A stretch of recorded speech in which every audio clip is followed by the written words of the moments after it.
네, 반갑습니다. 우리 박희태 회장님을 비롯한 이 반크 우리 홍보사절 여러분들 아주 여러 가지로 만나게 돼서 기쁘게 생각을 합니다. 오늘은 가장 한국적인 것이 세계적이다. 그런 의미에서 시간이 많지는 않기 때문에 몇 가지 우리가 꼭 알아야 될 우리의 전통유산에 대해서 설명을 드릴 것이고, 또 가장 중요한 것은 이번에 전통 한지를 유네스코 인류 무형유산으로 등재하는데 우리가 좀 더 박진감 있게 진행을 하기 위해서 우리가 알아야 또 자랑도 할 수 있고 또 설득도 할 수 있기 때문에 그런 부분들을 좀 중점적으로 말씀을 드리려고 합니다. 우선 제목은 우리 한국 전통문화유산의 세계화, 그런 데서 우리가 스스로도 우리의 전통이 오랜 동안 지금까지 보존돼 왔는데도 잘 모르는 경우가 있어요. 특히 젊은이들은 이제 학교에서도 그렇게 중점적으로 교육을 안 했기 때문에 이렇게 접할 기회가 흔치 않은데, 그래도 다행히 우리 반크의 젊은 청년들이 이렇게 우리 것에 대한 소중함을 알고 또 미래화 세계화를 시키는데 아주 뿌듯한 그런 든든한 마음을 가지고 있어요. 그래서 우리가 이 전통유산의 세계화에서 가장 직접적으로 영향을 미치는 게 얼만큼 우리 문화유산이 유네스코 유산으로 등재됐느냐, 이게 가장 관건이에요. 왜냐하면 우리가 세계를 이제 방문을 가도 다 볼 수는 없잖아요. 그러니까 이제 유네스코 유산이면 조금 검증이 됐고 세계적으로 인증을 받았기 때문에 대개 이제 뭐가 유네스코 유산이냐는 걸 클릭하고 가게 된단 말이죠. 그래서 세계 각국이 지금 모든 문화, 그러니까 유형유산, 무형유산, 기록유산, 이런 유산들을 유네스코에 등재하기 위해서 경쟁력이 매우 치열합니다. 그래서 우리가 이런 경쟁력을 뚫고 대한민국이 역사도 오래고 문화도 유구한 그런 품격 있는 나라다 하는 걸 알리기 위해선 우선 우리가 알아야 돼요. 우리가 모르면 자랑할 수도 없고 그 소중함을 모르면 또 그것을 잘 다듬어서 미래로 넘겨줄 수도 없는 것이죠. 그래서 전통이라는 것은 지금 우리가 모르고 지나치고 또 이런 개발 논리에서 파괴되면 이제 나중에 뭐 인식이 다시 새롭게 되고 또 돈이 생기고 권력이 생겨도 다시 복구 못하는 게 전통유산이에요. 또 전통이라는 건 오랜 세월의 그런 우여곡절을 거쳐서도 살아남은 거 아니에요. 그러니까 그런 데서 우리가 지금까지 우리에게 살아남은 의미, 또 선조들이 이걸 만드는 지혜, 이런 걸 봄으로써 우리가 과거로 함몰되는 게 아니라 현재에 다시 다져서 미래로 넘기는 가장 중요한, 저는 항상 여기에는 나침판이 있다. 그리고 그 속엔 아름다움이 있다. 그리고 우리 살아가는 희열을 느끼는 감동이 있다. 이런 것을 저도 미리 역사 공부하면서 깨닫고 평생을 이 전통유산을 세계화 시키는데 상당한 나름대로의 노력을 기울여 왔던 것이죠. 그러면 우리가 유네스코라는 게 뭐냐? 유네스코라는 거 유엔 산하기구예요. 1946년에 유엔에서 교육, 과학, 문화를 전문적으로 다루는 기구를 만든 거예요. 유네스코 헌장에 보면 전쟁도 사람의 마음속에서 일으킨 것이라면 평화의 방벽도 사람의 마음속에서 일어날 수 있는 것이다. 그런 데서 인류에 선한 영향력을 줄 수 있는 그런 우리 유산들을 찾아서 우리가 많이 육성하고 또 미래 인재들을 키우는 교육기구에도 많이 투자를 세계가 함께 협력해서 하는 거죠. 이제 유네스코 문화유산, 뭐 자연유산, 무형유산, 이런 것들은 이제 어떻게 시작이 됐나 하면은 많은 뭐 2차 대전에서 많이 파괴가 있었을 거 아니겠어요? 또 그 외에도 여러 가지 뭐 재난으로 파괴가 된 인류가 함께 그래도 지키고 가꿔야 될 유산, 이런 거에 대한 인식이 싹튼 거예요. 이게 이제 이집트의 아부신벨 신전인데, 아스완댐을 건설할 때 이 아부신벨 신전이 수몰될 위기에 있었던 거예요. 그런데 이집트의 자금 갖고는 뭐 어림도 없는 거예요. 이거를 보존할 수 있는 게. 그래서 이때 이제 세계에 호소를 해서 함께 이것을 좀 이전하는 데에 도움을 요청을 한 거예요. 그래서 50개국이 협찬을 해가지고 70m 높이로 올렸어요. 그래서 이 아부신벨 신전을 이제 1000조각으로 잘라가지고 아주 원형 그대로 올릴 수 있었어요. 그게 이제 1960년대인데, 이렇게 하다 보니까 이런 인식이 싹튼 거야. 한 나라에서 지켜야 될 유산이 한 나라의 여력으로는 어렵다. 우리가 함께 세계가 꼭 지켜야 될 유산들을 우리가 함께 협력을 하자. 그러면서 1972년에 세계유산협약이 체결이 된 거예요.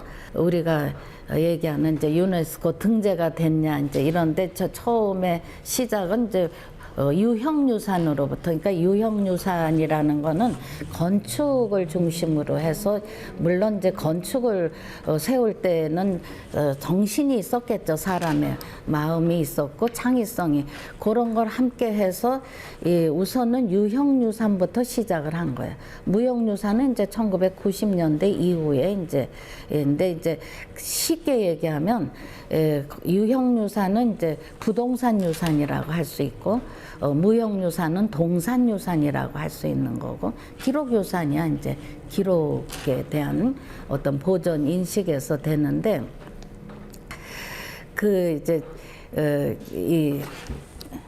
우리가 이제 유네스코의 가장 이제 기준이 되는 게 탁월한 보편적 가치, 아무거나 할 수는 없는 거잖아요. 그러니까 OUV라고 그래서 Outstanding Universal Value, 그러니까 탁월한 보편적 가치. 그러니까 아주 독보적으로 우수한데도 그 나라에만 한정된 것이 아니라 인류가 함께 이것을 보존할 수 있는 보편성이 있어야 된다. 그러니까 우리 유산이 유럽에도 이게 스스로의 감동을 줄 수 있고 하는 보편성도 함께 갖고 있어야 된다 해서 Outstanding Universal Value, 그 기준에 맞는 것이 이제 유네스코에 등재되는데, 기준이 1번부터 10번까지 있어요. 그래서 이 유형유산은 문화유산, 자연유산이 있는데 1번에서 6번은 문화유산에 대한 기준이에요. 그 다음에 7번에서 10번은 자연유산에 대한 기준이에요. 그래서 유네스코 로고도 유네스코는 파르테논 신전이 이제 로고로 있고, 이 문화유산, 자연유산에 이제 유형유산에는 네모난 속에, 동그란 속에 네모가 나 있어가지고 이제 네모난 거는 문화유산, 동그란 건 자연유산이에요. 그러면 유네스코 유산으로 등재되면 어떤 그런 기능이랄까, 의미라든가 이런 것이 있느냐 하면은, 우선 첫 번째는 유네스코에 등재되면 이제 그 지역에 자긍심이 있게 된, 이 세계가 인정을 해줬으니까 우리만이 우수하다 이런 게 아니라 세계가 그 우수함을 인정해줬기 때문에 자긍심이 생기는 거다 하는 거예요. 그러니까 더 보존을 잘해와서 이제 인정받고 등재가 됐기 때문에 이건 진짜 보존해야 되겠구나 하는 인식이 더 투철해지는 거예요. 그러니까 이제 전통유산이 계속 파괴되지 않고 보존되는 여러 가지 제도적 장치가 마련해주고 인식에 대한 여러 가지 영향력을 기대할 수 있게 되는 거죠. 그리고 이제 또 하나는, 재난을 당했을 때도 이제 아까 아부신벨 신전처럼 한 나라가 혼자서 이거를 복구하거나 이러기에는 역부족이잖아요. 그런 데서 이제 유네스코 본부에서 재정 지원이라든가 기술 지원을 해요. 그래서 지금 우리가 캄보디아의 앙코르와트 같은 것도 100년 사업으로 유네스코가 보존을 하니까 어느 정도 일종의 이제 보험을 든달까 세계가 같이 도와줄 수 있는 제도적인 장치가 마련되는 거예요. 그다음에 이제 또 하나는 관광 자원으로 활용되잖아요. 우리가 지금 더군다나 글로벌한 시대에 많은 관광을 여기저기 갈 때 이 유네스코 유산이 등재돼 있을 때 훨씬 많은 관광객을 확보할 수 있어요. 그래서 이제 이 문화적인 어떤 차원이 이제 경제적인 것까지도 이제 창출할 수 있다는 거죠. 그래서 여러 가지 이제 인프라가 깔리고 그럴 수 있을 거 아니겠어요? 그래서 이러한 경제적인 수익이라든가 경제적인 활용, 영향 이런 것들이 또 활성화될 수 있다는 거고 마지막으로 또 하나 유네스코에 등재되면 이제 만일에 석굴암 불국사가 우리 역사 속에 이제 기록이 돼 있었고 이제 우리가 교육도 하지만 이제 유네스코에 등재됐잖아요. 이미 1995년에 그러면 세계사 인류 문명사에 편입이 될 수 있는 거예요. 우리 것이 이제 보편성을 가지고 인류 문명사 세계사 속에서 이제 더 많이 확장될 수 있다는 거죠. 이러한 의미를 가지고 우리가 이제 지금 유네스코 이제 전통 한지도 무형유산으로 해야 되겠다는 인식들이 지금 더 아주 많이 확산되고 있는데 나는 이제 한류 1.0이 드라마 시대라면 한류 2.0은 K-팝 지금 BTS까지 나는 한류 3.0은 물론 드라마고 K-팝도 계속 BTS 다음에 또 나오겠죠. 그거는 이제 유행성도 있기 때문에 근데 나는 또 하나는 3.0 시대의 전통 한류 우리나라의 어떤 특수성이라든가 독자성이 있는 또 변하지 않잖아요. 전통류. 이런 것에 이제 전통 한류 시대도 열어야겠다 하는데 그래도 저도 문화재위원으로 오래 역할했지만 많은 분들이 노력을 해서 우리가 이제 유형유산이 이렇게 지금 15개가 돼 있어요. 해인사 장경판전, 종묘, 석굴암과 불국사, 97년엔 창덕궁하고 이제 수원 화성, 2000년에는 고인돌, 강화도 고창 화순의 고인돌 그리고 경주 역사지구.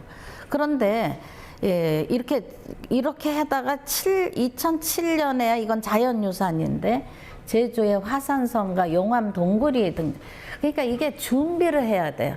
지금 우리도 전통 한지를 국가가 하세요가 아니라 우리가 지금 추진단들이 자발적으로 준비를 한 거 아니에요. 이런 어떤 역사적인 필연성 때문에 지켜야 되니까 사라질 수 있는 위기에 처해 있고. 그런데 모두가 남이 하겠자면 안 해요. 그러니까 우리가 역사 속에서 우리 소중함을 알고 우리 것에 가장 유리한 건 현장이 있잖아요.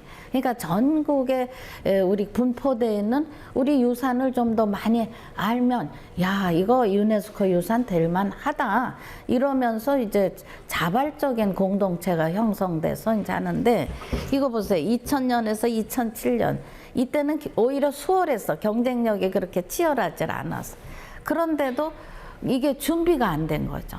그러니까 2007년에나 7년을 그냥 우리가 놀지는 않았겠지만 이게 이제 공백이 생겨버린 거예요.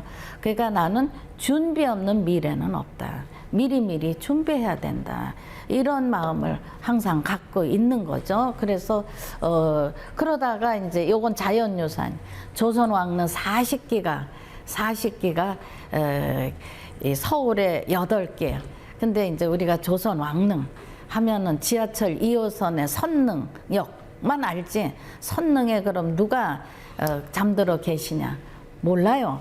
그러니까 조선 왕조 제9대 성종임금 그 부인인 정현왕후 윤비 한등성이만 넘었으면 11대 중종임금 이렇게 세 분이 잠들어 계신데 그냥 지하철역으로만 우리가 기억한단 말이에요. 서울에만 8기가 있어요.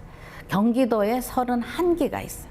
또 저기에 이제 단종 영월로 쫓겨갔기 때문에 거기에 장릉이 있어서 40개가 등재가 돼 있어요. 그러니까 우리 마을, 우리 동네에 다 이렇게 있는데 우리는 바쁘게 살다 보니까 이렇게 우리 것에 대한 인식이 지금은 조금 낮았는데 부족한 점도 있죠. 그리고 이제 2010년에 하회마을과 양동마을, 그리고 2014년에 남한산성, 그리고 2015년에 이제 백제 역사지구.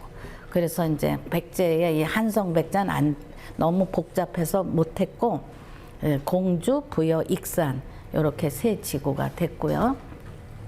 그 다음에 이제 2018년에 산사, 한국의 산지승어, 이건 내가 이제 국가브랜드위원장 때 2대 총장 끝나고 2010년에 브랜드 위원장을 할 때 나는 우리의 브랜드는 문화로 올려야 된다 해가지고 불교 1000년, 유교 600년에 어찌 석굴암과 불국사만 있겠냐 하는 인식에서 내가 그거를 주창한 거예요. 구상하고. 그래서 사찰을 뭐 1000여 개 사찰을 엄청 조사하고 또 현지 답사를 통해서 유네스코 기준에 맞는 사찰로 연속유산, 이 연속유산이라는 게 쉽지 않아요. 그래서 한국의 사찰 7개가 2018년에 등재가 됐고 6월 30일 바레인에서, 그 다음에 이제 유교유산으로 한국의 서원 600 지금 여개가 있는데 그 중에서 이제 기준에 맞는 거를 뽑았더니 이제 9곳이 그 기준에 돼서 2019년 7월 6일에 아제르바이잔 바쿠에서 유네스코 43차 총회에서 등재가 됐어요. 그래서 아까 탁월한 보편적 가치와 함께 이 유형유산은 원형이 남아 있어야 돼. 그러니까 보존을 잘해야 돼. 원형이 남아 있어야 돼.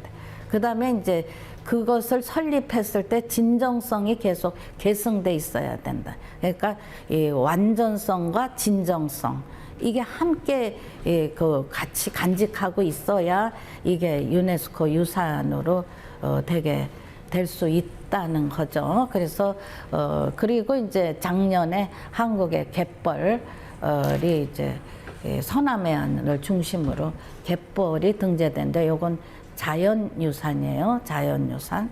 그래서 계속 만들어야 되는데, 이거 보세요. 이때는 막 3개도 되고 2개도 되고 했는데 이제부터는 치열해서 한 나라에 하나. 그러니까 우리가 하나만 나가서 이 국내의 경쟁력도 아주 치열해가지고 이렇게 어려운 지금 경쟁력이 치열한 시대니까 그야말로 있을 때 잘하라고 미리미리 준비했으면 더 많은, 우리 엄청 많은 다양한 자격을 가진 유산들이 많단 말이죠. 우리가 이제 한지를 하려고 준비를 하고 있잖아요. 지금 무형유산이 2020년 연등회를 해서 이제 21개가 됐어요. 무형유산은 동아시아가 좀 세요. 그래서 중국이나 일본이나 이제 우리가 많은 등재를 해서 또 다등재 국가라 그래서 중국, 우리, 일본은 요즘에는 이제 2년에 한 번만 신청을 하게 돼 있어요. 그러니까 더 치열해졌죠, 2년에. 그래서 지금 전통 한지는 2024년엔 장당거기가 이미 이제 지금 이제 출발선에 있고, 그 다음에 우리가 지금 2006년을 2년에 한 번이니까 2026년을 이제 목표로 해서 열심히 하는데, 반크가 도와주기 때문에 저는 무난히 잘 되리라고 기대를 합니다. 예. 우리 열정으로 잘 하도록 하시죠. 그 다음에 이제 기록유산. 이 기록유산은 지금 16개가 돼 있는데 이 중에서 13개는 다 한지로 기록된 거예요. 그러니까 얼마나 이 한지의 중요성이, 한지가 없었으면 기록을 못 하잖아요. 그래서 우리는 물과 산소가 항상 있어주니까 그냥 있으려니 하는데, 없을 때의 그 좀 엄청난 우리의 아쉬움, 그야말로 힘든 그런 게 있는데도 우리가 이 기록이 지금이야 이제 이런 종이로 돼 있지만 다 옛날 기록은 다 한지로 돼 있고, 한지의 우수성이라든가 견고성이 세계적으로 탁월한데도 아직 안 돼 있는 것이 안타깝지만 그래도 지금이 시작이라고 지금 하면 우리가 세계 인정을 받을 수 있어요. 여기서 13개나 돼 있고 저도 문화재위원으로 새마을운동서부터 쭉 여러 가지 기록유산을 만드는데도 이제 조력을 했던 거죠. 요건 이제 이렇게 좀 비주얼도 있고 화면이 있어요. 야, 이게 정말 대단한 유산이라는 걸 알기 때문에 하나하나 막 넘겨갈게요. 종묘는 우리가 그 임금이 즉위하면 종묘 사직에 고한다 이렇게 얘기를 해요. 종묘 종묘는 정통성이에요. 뿌리 깊은 나무는 바람에 흔들리지 않는다는 1392년에 건국된 조선 왕조의 가장 중심적인 정신적인 기둥이 되는 거예요. 유교 국가를 성리학에 국시를 해서 유교의 도덕적인 국가를 제시한 거잖아요. 그럴 때 왕실의 조상을 제사 지내는데 이게 신전이에요. 이게 세계 최대의 목조 건축이에요. 여기를 가보면 그냥 그 웅장함이 우리가 정말 여러 가지 설레이는 감동을 갖게 되고, 건물은 뭐 지금 이 정전하고 옆에 영령전 두 건물이지만 스토리는 엄청 많아요. 왜냐하면 조선 왕조 27대 임금의 위패가 모셔져 있고 그분들의 스토리가 있고, 또 하나 우리 여성들이 놀라울 일은 왕은 27명 계시지만 왕비는 41명이 계세요. 여성이 더 많다 이거야. 왜냐하면 왕비는 돌아가면 또 이제 그 계비를 모시지만 왕은 돌아가시면 그 다음으로 이어지니까, 이런 것들을 우리가 문화유산을 볼 때 여러 가지를 느낄 수 있는 그런 감회들도 있다 하는 거죠. 이제 그 다음에 그래서 사직이라는 거, 그러니까 아까 종묘는 자총령 쪽에 동쪽에 있고, 그 사직은 이제 서쪽에 인왕산 쪽에 경복궁을 중심으로 해서 자총령 우백호 쪽에 이제 여기 가본 사람 있어요?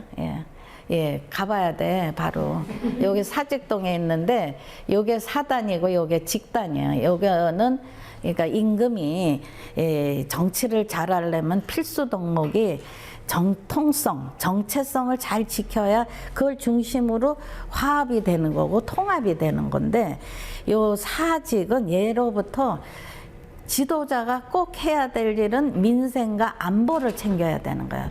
외침에서 백성들을 보호해 줘야 되고 오곡을 무르 익혀서 잘 먹고 잘 살게 해주는 것이 지도자의 필수 덕목이에요. 예나 지금이나.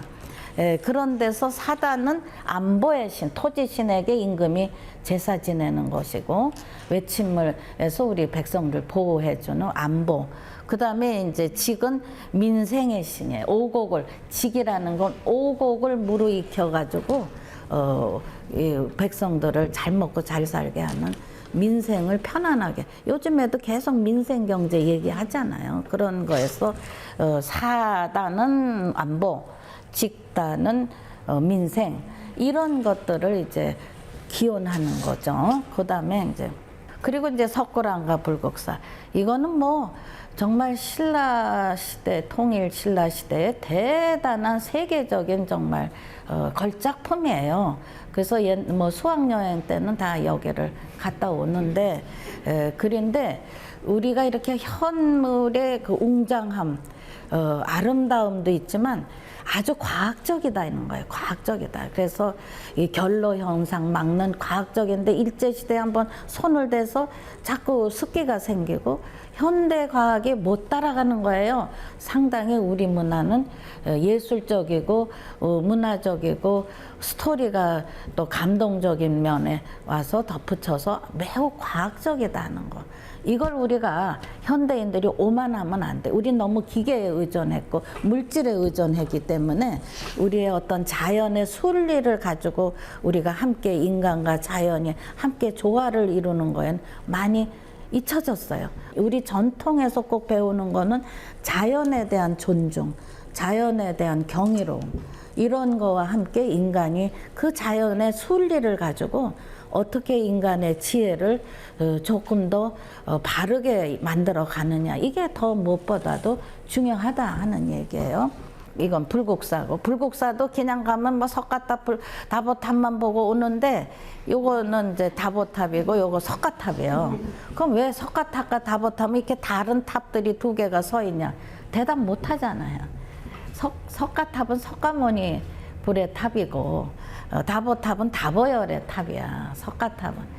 그러니까 석가모니가 그 영축산에서 법화경을 설파할 때 선배불인 다보열애가 그것이 진리에 맞다고 인증해 준 분이 다보열애예요. 그래서 다보열애가 석가모니를 내 옆자리에 오게 해서 인증해 준 거예요. 그러니까 이 석가탑은 다보탑이 있음으로써 더 권위가 쓰는 거란 말이에요. 이렇게 우리가 하나도 그냥 뭐 심심해서 갖다 놓는 게 없고 다 의미가 있다는 거죠. 의미가. 그래서 여기는 이제 대웅전은 석가모니 계신 곳이고 뒤에 이제 비로전, 비로찬합을 또 여기는 극락전, 아미타열애 이렇게 다 영역이 다르고요. 여기에 어떤 섬세한 게 그러니까 아는 것만큼 보인다고 나 따라 다니면 많은 지나치던 것도 많이 볼 수가 있어요. 그 다음에 이건 해인사 장경판전, 이 제일 초기에 우리가 95년에 종묘,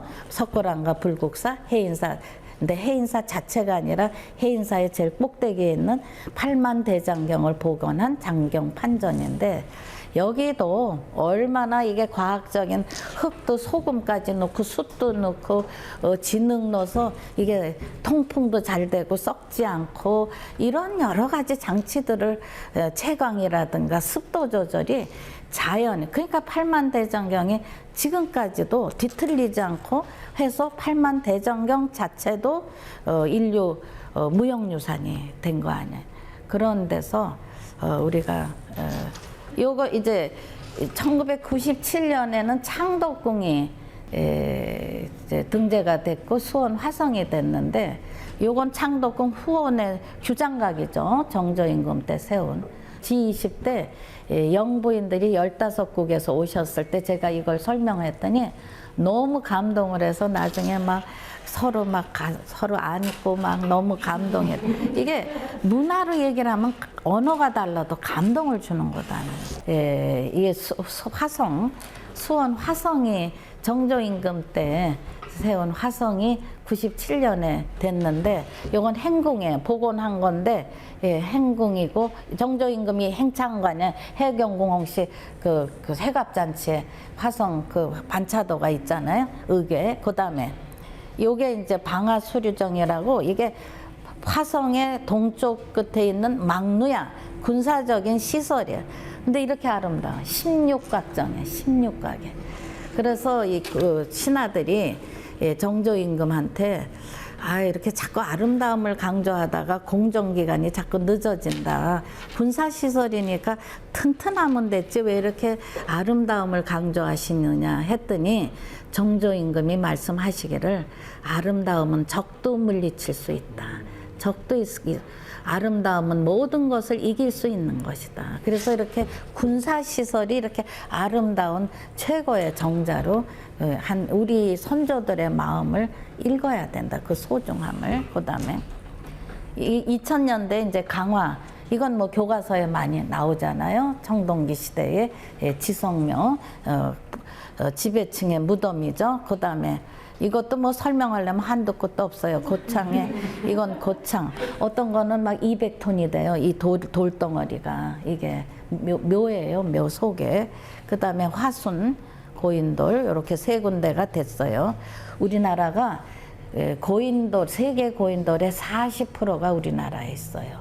그만큼 우리나라는 이 지성명 고인돌의 나라예요.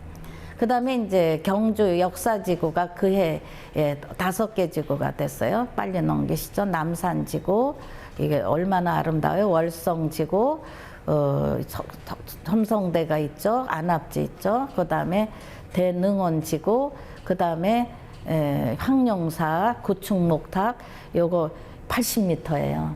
이게 목탑인데 선덕여왕 때 세웠는데 그 안보의 탑이에요. 아까 첨성대는 민생의 탑이고 첨성대는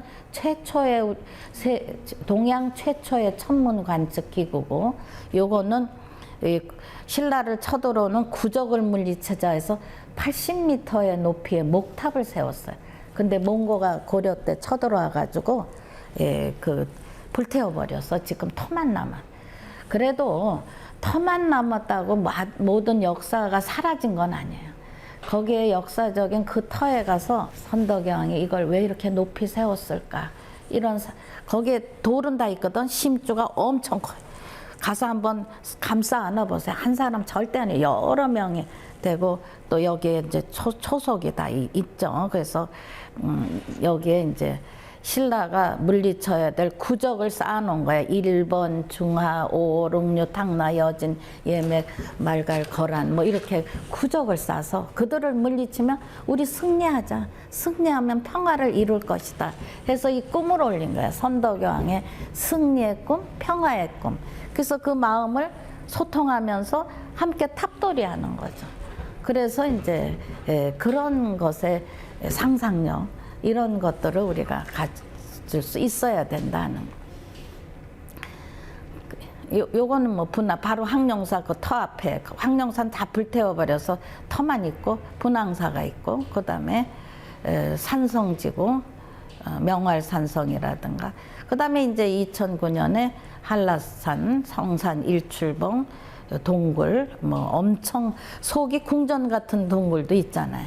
이게 자연유산이 됐어요. 그 다음에 2009년에 왕릉이, 이게 이제 태조, 건국 시조, 태조 임금, 이성계 태조 임금, 요 건원릉, 그리고 요 5월 15일이 세종대왕 탄신일에 스승의 날이에요.